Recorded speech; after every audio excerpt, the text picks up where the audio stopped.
Maintenant, on va passer à la partie un petit peu bonus sur le high ticket. Donc, il y a des gens qui tournent sur des produits high ticket. Ça va être tous les produits où on a une AOV au-dessus de 500$. Donc, il y en a qui vont me dire, c'est pas du vrai high ticket, 500$. Moi, je vends des produits à 10 000$. Bon, je peux pas faire une catégorie pour tout. Donc, on va parler déjà des produits au-dessus de 500$ et plus. Donc, ça va être souvent du mobilier ou des bijoux vraiment quali. Moi, je vois beaucoup de gens tourner sur du mobilier ou de la déco un peu haut de gamme.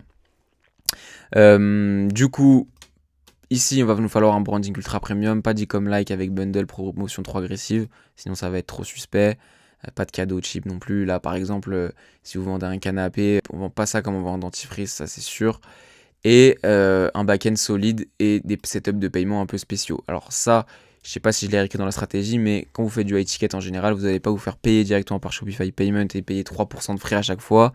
Pareil, ça va être compliqué si vous avez des oppositions. Donc en général, il faut vraiment un humain derrière qui va parler avec le client, qui va concrétiser chaque vente pour que vous receviez les virements de vos ventes et que à chaque fois il y ait une facture d'édité, etc.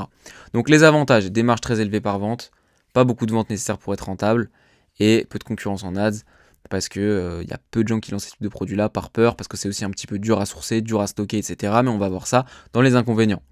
Un cycle de vente long, des semaines voire des mois, c'est vrai. Ça veut dire que vous pouvez rester 2 semaines à pas être rentable, puis avoir une vente qui va vous sauver un peu et venir vous faire passer en bénéf, ou alors 2 ventes en un jour et vous êtes déjà à 5 KDA. C'est tout à fait possible. Ça nécessite un contact humain, donc c'est ce que je disais tout à l'heure. Là, pour concrétiser, ça va être obligé, pas de chatbot ou de trucs comme ça. Parce que les gens dépensent beaucoup d'argent, un taux de conv très bas, ok, une logistique complexe. Là, pour le coup, si vous devez stocker des meubles, enfin, faire du stock pour vous, ça va être quasiment impossible, donc vous êtes obligé de travailler en dropshipping. Mais en tout cas, voilà, problème de logistique, et puis très dur de ship ça. On va devoir faire aussi un gros SAV. Si on a des retours, ça va être compliqué à gérer aussi. Mais globalement, ça reste un segment super intéressant pour ceux qui veulent faire du cash flow. Il y a plein de personnes spécialisées là-dedans et ça marche en vrai très bien. Donc